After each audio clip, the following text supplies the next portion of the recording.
The Trump administration invoked a state secrets privilege and refused to give a federal judge any additional information about the deportation of Venezuelan migrants to El Salvador under an 18th century wartime law.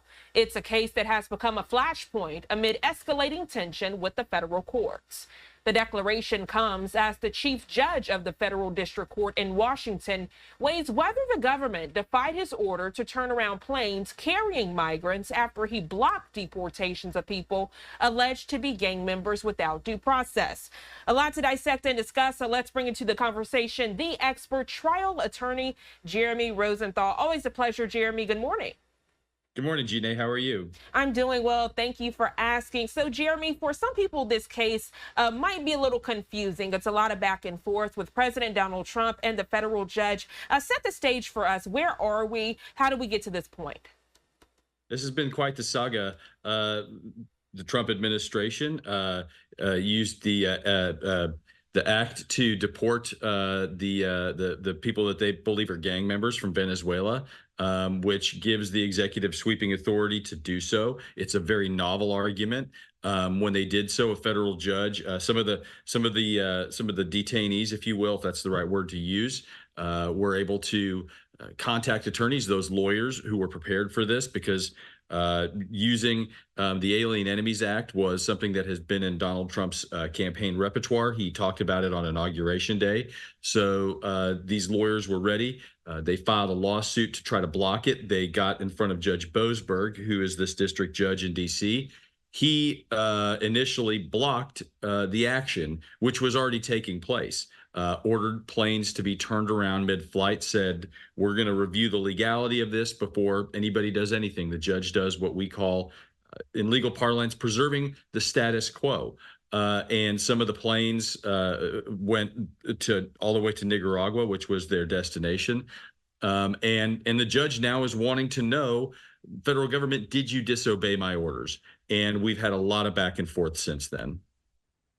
Yeah, absolutely. And Jeremy, there are two sides to this conversation. Obviously, the Trump administration feels like they're doing what they need to do to keep Americans safe. They are saying that the people who are being deported, one, are not here legally, and two, are committing crimes. They're saying these are gang members who are infiltrating drugs into the communities. They are committing rapes, where across the aisle, they're saying regardless of what these people are doing, they need due process. With your legal jargon and candor and your expertise, break that down, because there's a fine line of due process and keeping people safe, correct? Of course. And nobody in America, not you, not me, not anybody, not the president of the United States, nobody gets to grade their own paper. And the courts are the ones who, under Marbury versus Madison, they're a third branch of government. And when somebody files a lawsuit, they're the referees that come in and decide whether or not the executive is acting lawfully. So that's sort of what you're seeing here in action, which is the judicial branch stepping in and calling a timeout, and the executive branch, are they pushing back? Are they not pushing back? They invoked yesterday, as you said, the state's secrets privilege, which is saying that we're not going to tell this judge what exactly the judge has ordered. He says, I want you guys to tell me what's going on here. I want you to give me the names of these people. I want you to give me some details about these people. I need to know these if I'm going to make the decision about this. And the federal government has not done so yet. Now, at this point, they've given reasons that they think are lawful for not obeying this judge's commands. And that's where this thing really sort of grinds to its halt and the stalemate where we are now. The state's secrets privilege is a privilege. The way a privilege works is the judge still gets to review the privilege, and he still gets to review at least some of the information to decide whether or not the privilege is valid, because going back to the original thing that I was saying, we don't get to grade our own papers in this country. So the federal judge gets to look at that. Now, the other side may not see that. The detainees may not ultimately get to see that. The public may not get to see that. But the judge can conduct what's called an in-camera inspection, which means federal government, okay, I understand you think that this stuff is so radioactive and so politically toxic that the world can't see it for America's own protection. I get that. That's why you're going to show this to me in my office, and if I decide that you're right, nobody anywhere gets to see this. And if I decide that you're wrong, you can appeal it to a higher judge, and that's kind of how this goes. But that's the issue here, is that invoking the privilege doesn't mean that they can't comply with this order. Thank you so much for that detailed breakdown. And it seems like this morning, Jeremy, everyone has an opinion on this topic. Bill Barr putting this quote out on Fox News saying the president is absolutely right to be frustrated and concerned about the way the courts are handling this. Again, that quote from Bill Barr. The perspective from this, we're knowing this goes back to an 18th century wartime law, a case that became a flashpoint amid escalating tension with the federal courts. The viewers wanting to know this morning, Jeremy, can you redact this 18th century wartime law for current 2025 concerns as it relates to migrants and deportations, but again, also safety and security? The Trump administration may ultimately get a victory or a partial victory by using this act to deport people that they think are gang members, to think that are dangerous.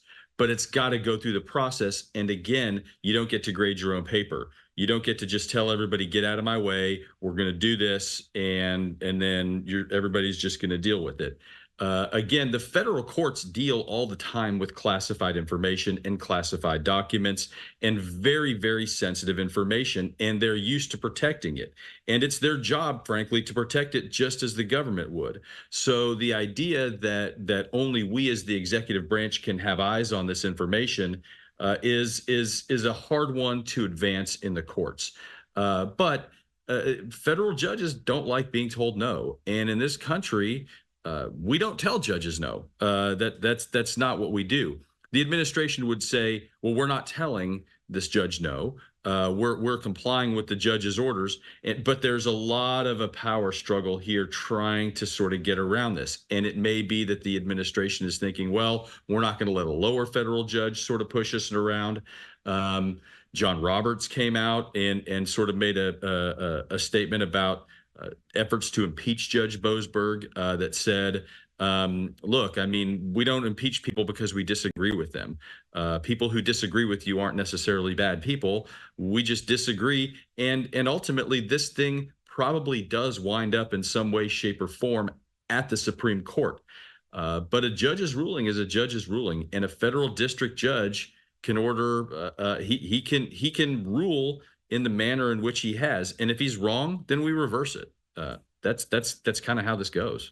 Yeah, you actually read my mind. I just put up the latest from Chief Justice John Roberts. He basically rebuked President Trump for saying the judge who blocked the deportation flight should be impeached. Quote, not an appropriate response. That coming from Chief Justice John Roberts. For the everyday person, they are saying this is very concerning when you have the commander in chief and then you have federal officials not on the same page. They say, what does that mean for law and order?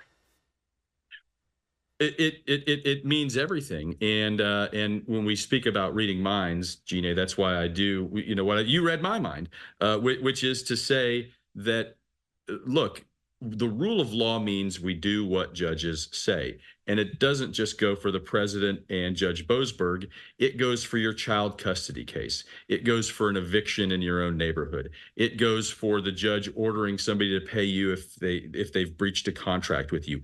I don't get to not pay a judgment because, well, judge, I think you're kind of crazy. I don't get to do that. I don't get to tell my client, you know what? Keep your kids over the weekend, even though the judge ordered that they go to your ex.